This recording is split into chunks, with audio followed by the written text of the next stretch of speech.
I am ready. Serbisyong totoo ng GMA News. Nakapasok na sa Philippine Area of Responsibility ang Typhoon Haiyan na tinatawag na Yolanda ng Pag-asa. Ang buong Visayas at ilang bahagi ng Luzon at Mindanao isa na ilalim na sa babala ng bagyo. At para sa iba pang update kaugnay ng bagyong Yolanda, narito po si GMA Weather Resident Meteorologist Nathaniel Cruz. Mang Tani, magandang umaga po. Magandang umaga, Kara, Hawi. Dahil sa banta ng bagyong Yolanda, nakataas ngayon ang Public Storm Warning Signal number 2 dyan sa mga lalawigan ng Eastern Samar, Southern Leyte at dyan sa Mindanao ay sa Surigao del Norte kasama ang Siargao Island, Dinagat Islands, Northern Surigao del Sur, Northern Agusan del Norte. Makararanas sa mga naturang lugar ng masungit na panahon sa mga susunod na oras at posible ang pagbaha at landslides, kaya po maging alerto. Magiging mapanganib din ang mga dagat sa paglalayag o pagpalaot ng mga maliliit na sasakyang pandagat. Itinaas naman ang signal number 1 diyan sa Camarines Norte, Camarines Sur, Catanduanes, Albay, Sorsogon, Masbate, kasama ang isla ng Ticao at Burias, diyan sa Romblon, Marinduque at Southern Quezon. Kasama rin ang mga probinsya ng Aklan, Capiz, Iloilo, Antique, Guimaras, Negros Provinces, Cebu kasama ang Camotes Island, Bohol, Siquijor, Leyte, Biliran Island at Northern Samar. Diyan naman sa Mindanao ay Camiguin, Misamis Oriental, rest of Agusan del Norte, Agusan del Sur at nalalabing bahagi ng Surigao del Sur.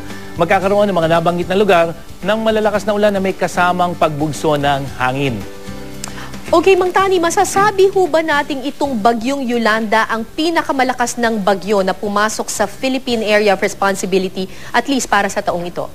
Pwede nating masabi yan, Kara, pero para po sa kaalaman ng ating mga nanonood, meron pang isang bagyo na pumasok dito sa atin. Ito yung bagyong Odette na meron ding 215 km per hour center wind at ito ay tumawid dito sa may extreme northern Luzon.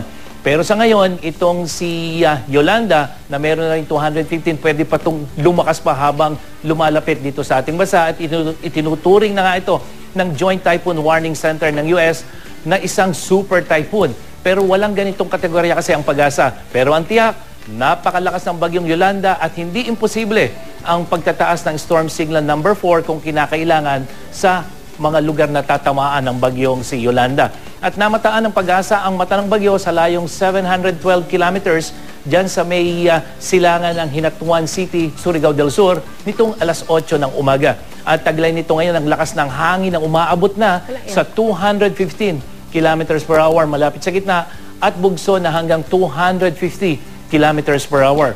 Kumikilos ito pakanluran, hilagang kanluran sa bilis na 30 kilometers per hour. At ayon sa Pag-asa, sa Samar, Leyte area pa rin, posibleng maglandfall ang bagyong Yolanda bukas ng umaga. At sa storm track ng ahensya, malaki ang tsansang sa southern part ng Eastern Samar tatama yung mata ng bagyo bukas yan ng umaga. Okay, Mang Tani, simula kahapon, nagbago na po ba ang direksyon na tinatahak nitong bagyong Yolanda? At yun nga po nasabi ninyo, yung mga lugar na tutumbukin po nitong bagyong ito, no? Anong araw po natin ma-expect na makakalabas ito ng Philippine Area of Responsibility at hindi na po tayo makakaranas ng ganun kalakas na mga ulan? Halos sa ngayon, Kara, pwede nating tawaging well-behaved itong track ng bagyo dahil talagang ang tinutumbok nitong bagyong si Yolanda, nasa labas pa man yan ng Philippine Area of Responsibility ay itong Samar, Leyte area. At hanggang ngayon, ito pa rin yung kanyang posibleng tatamaan. Pero may posibilidad din na hagupitin ng bagyong Yolanda ang iba pang panig ng Samar provinces katulad niya ng Samar. Dadaan yan dito sa may Biliran Island, sa may Leyte. Dadaan ng southern part ng Masbate, tatawid ng Romblon at dito sa may southern part ng Mindoro bago lumabas ng West Philippine Sea palabas ng PAR. Yan ay base sa storm track ng Pag-asa. At meron din tayong tinatawag na area of uncertainty. Ito yung bahaging posible ring maapektuhan o daanan ng mata ng bagyo sa sandaling magbago ito ng direksyon. Pwedeng panorte o dyan sa patimog na paggalaw.